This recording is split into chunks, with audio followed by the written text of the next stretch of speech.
Hello, I'm Julie Swenson, Managing Director of Forward Theater Company in Madison, Wisconsin. And I'm Mike Fisher, theater writer and critic and dramaturg. I'm Jen Uphoff-Gray, founder and artistic director of Forward Theater Company. And this is Theater Forward, a twice-monthly conversation about theater from a local, regional, and national perspective. From Madison to Manhattan, we're excited to share insight into our own company while exploring issues surrounding theater in the Midwest and around the country. Welcome to episode 71. 71. Theater. Where I'm actually looking at both of you live. Yes. And in this episode, we are going to look back on 2021, what a year it has been, and we'll maybe even look a little ahead to some of our exciting things for 2022. But I have to say, and I'm going to be really excited to see where the two of you go in this conversation, but when I started thinking back on 2021 and looking back on the year, this did not feel to me like the way I look back on previous years for previous episodes of this podcast, because really what this year was to me was testing and vaccinations and masks and equity safety riders to allow us to rehearse in person, and the anxiety of being a producer, bringing people back together to make theater and holding our breath until the end of each rehearsal and performance process until we could make it through. I will say, because I'm so darned proud of it and also just lucky, we did 5 in person, 2 were rehearsal in person and filmed, 5 that were rehearsed. All 5 rehearsed. 3 of them also performed with an audience.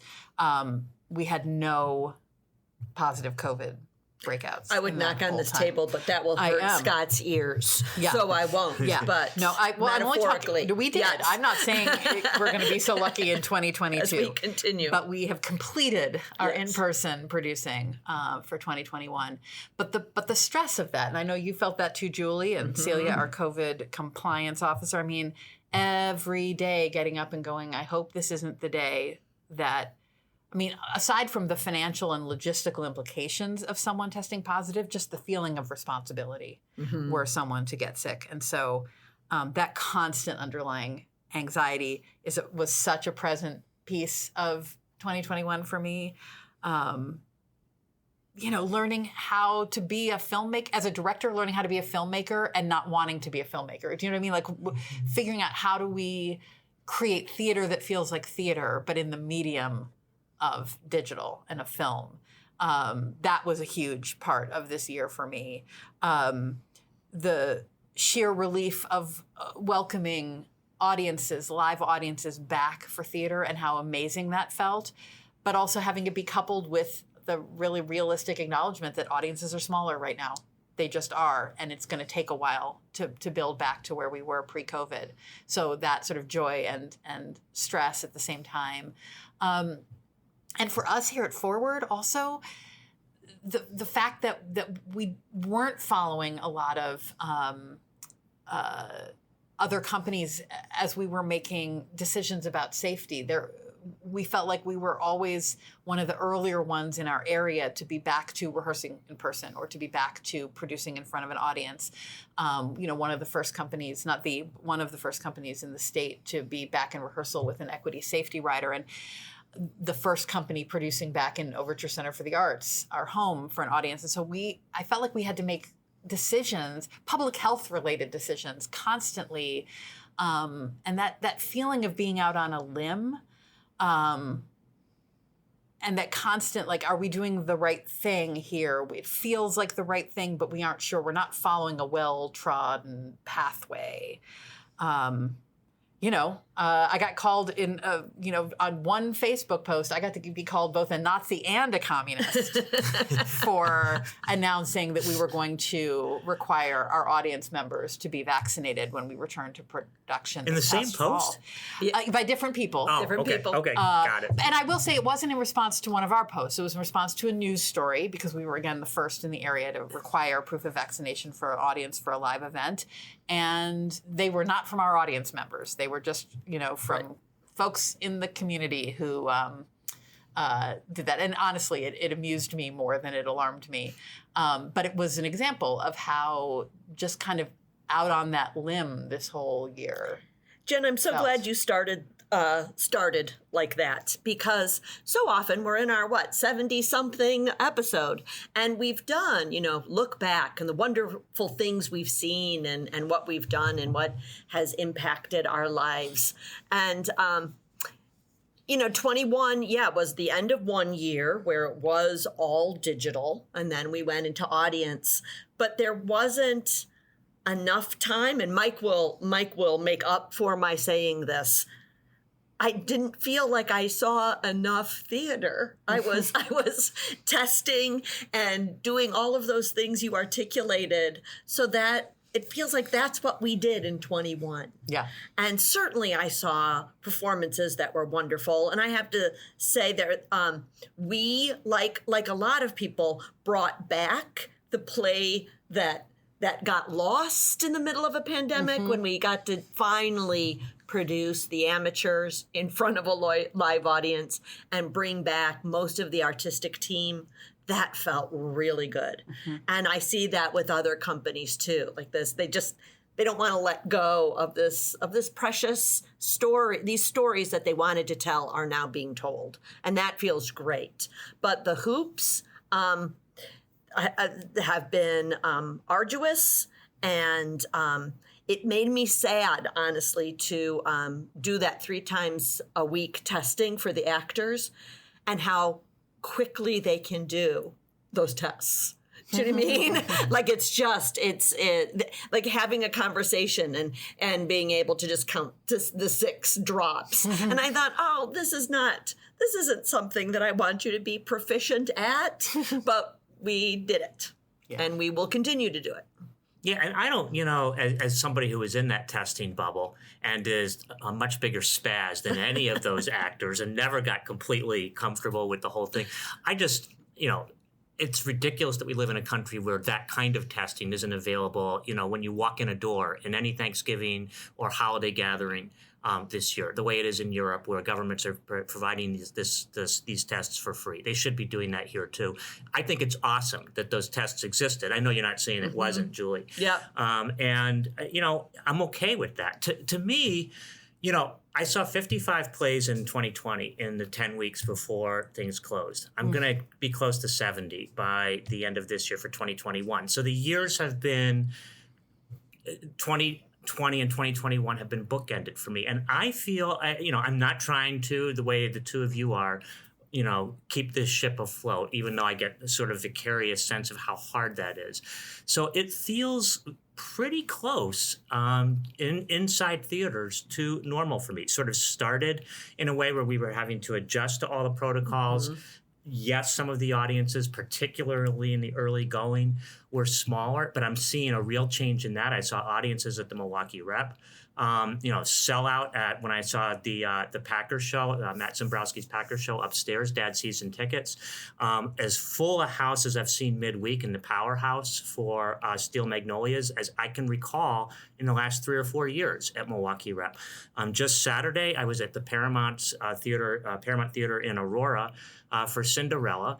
And that's a huge, huge old-time theater. It was completely packed. Nice. And you had all the little girls with their blue dresses and the whole thing. It felt like it had the same sort of holiday feeling that I can recall from before the pandemic. And it made me feel, and yes, we of course all had masks on, and yes, you had to present a vaccination card to get in the door.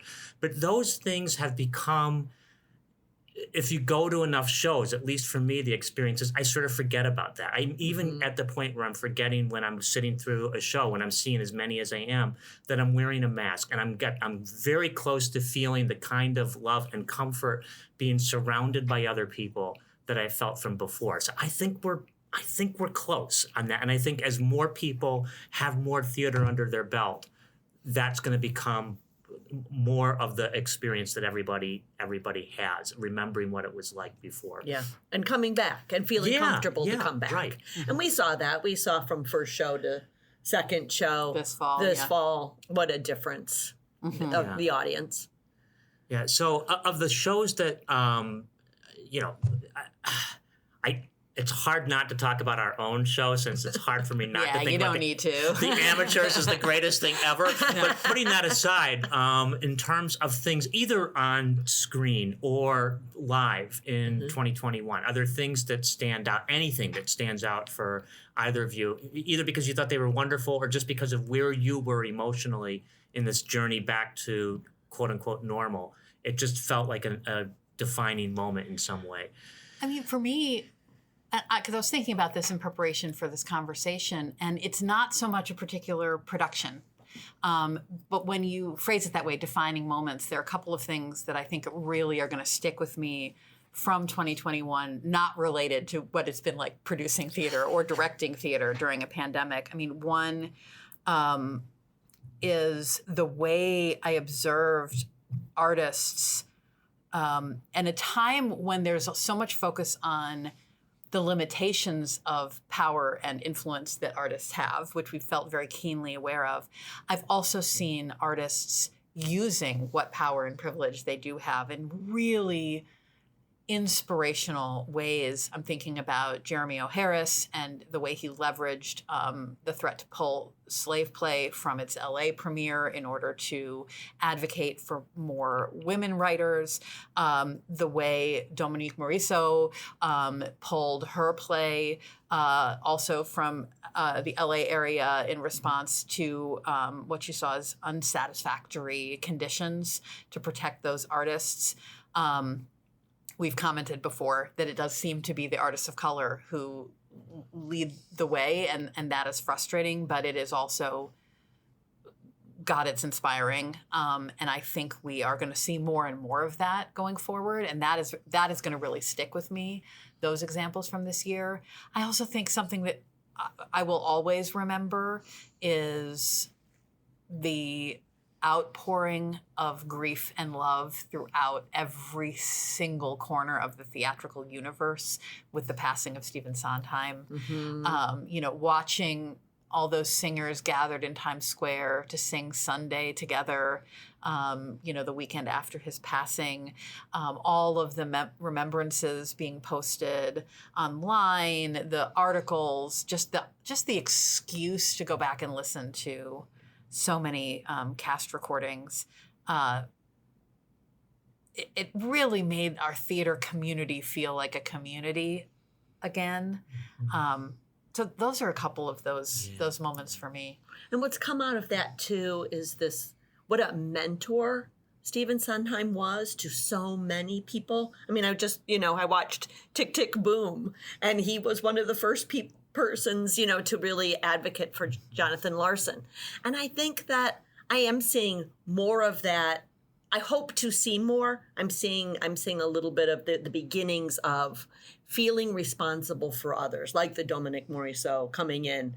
This is a harmful environment and I'm out. But I also think that, or I'd like to think that we'll see more of this protection and also the mentoring that always needed to happen and might be happening more. Yeah. I mean, his mentorship is legendary throughout the industry. And, I had a couple of my own brushes with it during my own New York years on a couple projects, one that I directed myself. And this is back in the mid-'90s. And, yep, he snuck into the back of the room to watch the reading, just like in Tick, Tick, Boom, and how it sent that sort of frisson through everybody in the space. And also, I was assistant director on a workshop of what was then Wise Guys before it became Bounce, before it became Gold, before it became Roadshow. But yeah, being in space with him was feeling that you were in the presence of greatness. But at every stage of his career, it seems he was giving back. And that is something I think we can all aspire to. Right. maybe it will mean going forward, if not in 2022 in the future, that somebody will actually do roadshow. One of the things that distressed me most about the tributes was the way in which I think a lot of people that don't know the show were sort of blowing it off as, oh, this just showed he was tired and old or whatever. And that's just BS. It's a wonderful show, as Gary Griffin's production a few years ago at Chicago Shakes demonstrated. There was a column for those of who are listening. Was actually, it doesn't matter where you're listening from, because you can pull this off the internet. But Paul Salsini, who was a longtime professor of theater at Marquette, and before that worked at the Milwaukee Journal Sentinel, also was the founding editor of the Sondheim Review. And he had a lovely piece in the Milwaukee Journal Sentinel yesterday about getting Sondheim's endorsement of going forward with this project, and how he would have these long conversations with him and get these bracing notes, always ending with encouragement, having gone through, having read the issue cover to cover carefully, and telling Paul all the things that they got wrong, while at the same time saying, but you're on the right track, you're doing a good job. And that was vintage Sondheim. He could be critical. He could be harshly critical, but never in a way that was disrespectful or mean-spirited, and always with some encouragement and love at the end. It's a really, really great piece. We also had this last year, and I think there were 3 superb theater books, one of which centered around Sondheim, and the one that I'm thinking of is James Lapine's Putting It Together, which is about working with Sondheim on Sunday. To my mind, the best Sondheim musical, but hey, talk to me tomorrow and I may have a different view. It sort of goes that way. We also had Mark Harris's splendid book this last year on Mike Nichols. Oh, so good. And it was just, you couldn't put it down. And then I could put this one down just because there's so much in it, but Hermione Lee's biography of Tom Stoppard, which was another sort of doorstopper, was also really great. And to have 3 amazing books like that, those of you listening to this and looking for holiday ideas, they're all super, super books. So, Mike, you saw many, many, many productions this year. So I'm curious if there were a handful that really were your standouts that you're going to remember a couple of years from now. It's funny. I've mentioned a few on when I had first seen them on a prior podcast. One that is going to stick with me is the Othello I saw at Court Theater. And I sort of went over it quickly at that point, but it was limited to 80 people per performance. They put people on the stage, surrounded by the actors. As I think I mentioned, cut a huge chunk of Iago's lines and invited the person playing Othello, Calvin Roston, into every single one of the production meetings from the very beginning, sort of saying, this has been a problematic play for Black men from the start.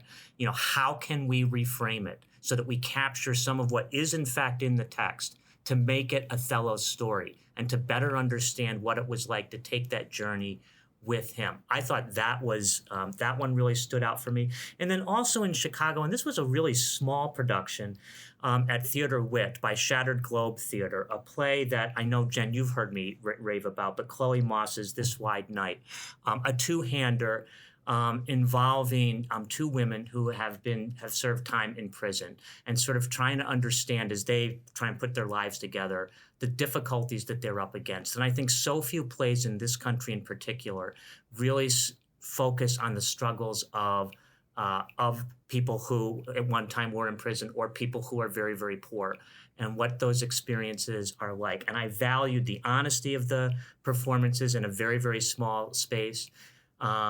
The vulnerability that went with that, which reminded me of the best of what theater was. And then one more, and this one was online, but I just saw it, and it is a new show. The National Theater, which for my money is by far the best deal in terms of subscribing to a streaming service for theater, just recently put up, and it's still available, Winsome Pinnock's Rockets and Blue Lights. Pinnock is a sort of, even though she has lived her whole life in Britain, her parents were from the Caribbean, she speaks with a very powerful voice, and has for a long time, about what the experience is to be a BIPOC person living in a country which often gets more of a free pass than it should for somehow being better than the U.S. on racial issues. And what it does is it takes a Turner painting, which shows a slaver going down and people dying in that moment because they were being thrown overboard.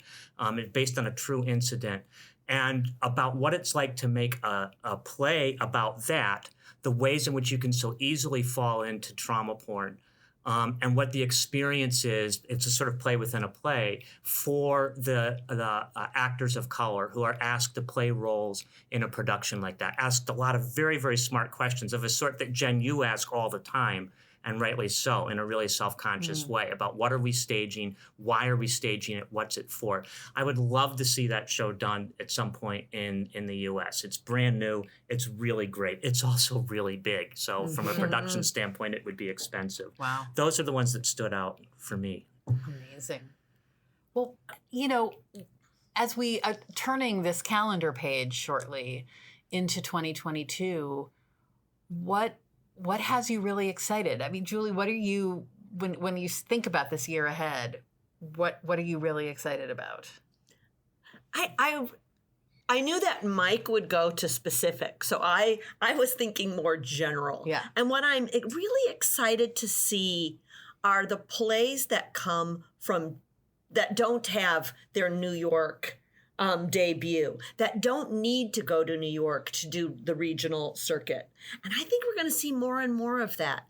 There's no reason why the shows that are in Chicago don't just come straight up to Amen. Wisconsin. Amen. And we don't, I think we're getting further and further. Like there's the, Broadway is its own category of theater that not everything needs to pass through. And I'm excited about that. And I know we're reading plays in the literary committee at Forward that had their debut all over the country. And that is really exciting for me. Well, it's and we've done one, right? I mean, Ike Holter's exit strategy did not go to New York. It came from Chicago to here. Right. I think that Chicago is such a rich seedbed of new work, and it's a great opportunity for us to sort of tap into that and bring some of that here. And you're right, we are looking at some of it, and it's really exciting stuff. Yeah, we frequently do stuff that has not been there. I'm excited to get back into the rehearsal room later in spring of 2022. I mean, it's funny because I was in the rehearsal room as a director so much more in 2021 than I normally am.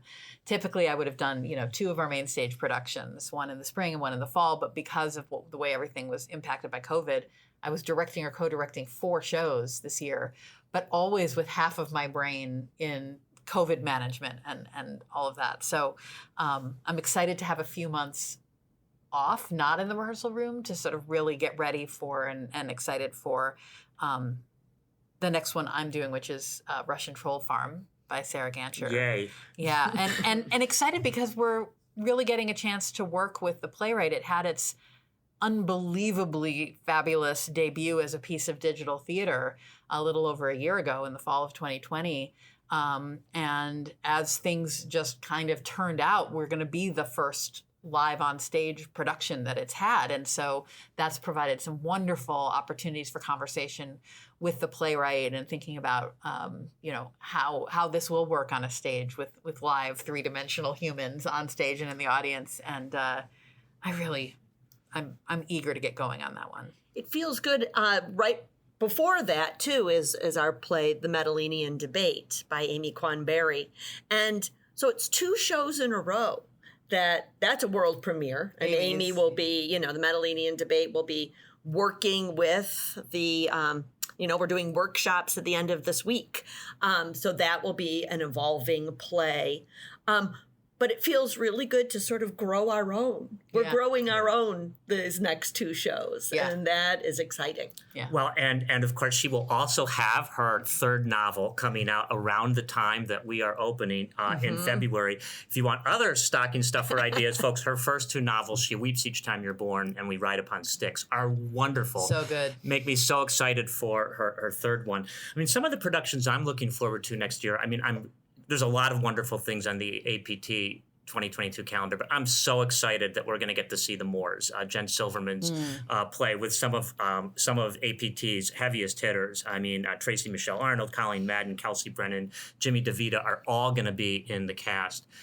for that. I'm excited to see the Titanic at Milwaukee Rep. It is not the sort of big bloated monstrosity that it is sometimes seen to be. It's not the boat. It's a musical with a lot of great 2 and 3 person, almost chamber musical kinds of scenes. And Mark Clemens has got a pretty good track record with musicals. And then 2 more that are going to open up new spaces. The Seagull, a production of The Seagull, it's Steppenwolf, is going to open the Steppenwolf's gorgeous in the round space with a new adaptation by Yasin Payankov.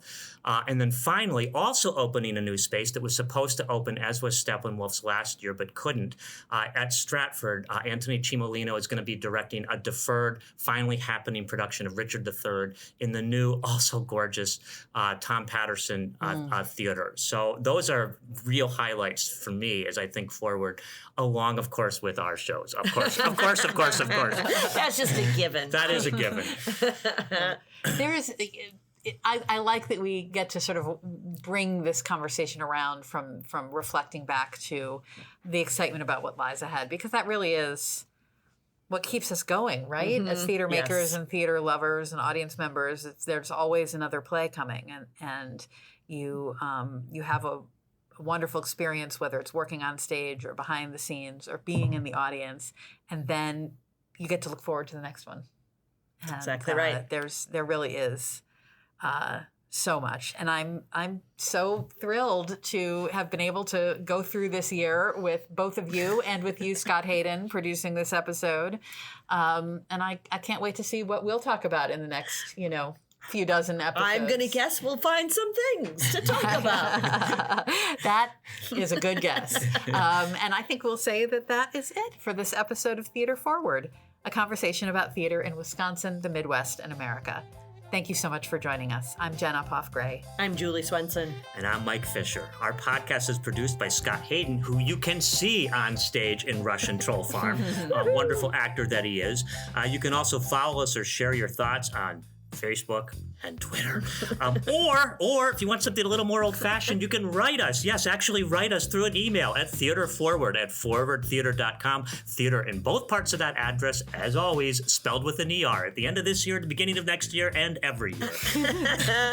And if you enjoy this podcast, don't forget to subscribe to us on Apple Podcasts or wherever you might tune in. And please be sure to leave a comment. We'd love to hear from you. We're very grateful to have you listening, and we will be back soon in 2022 for another Theater Forward conversation.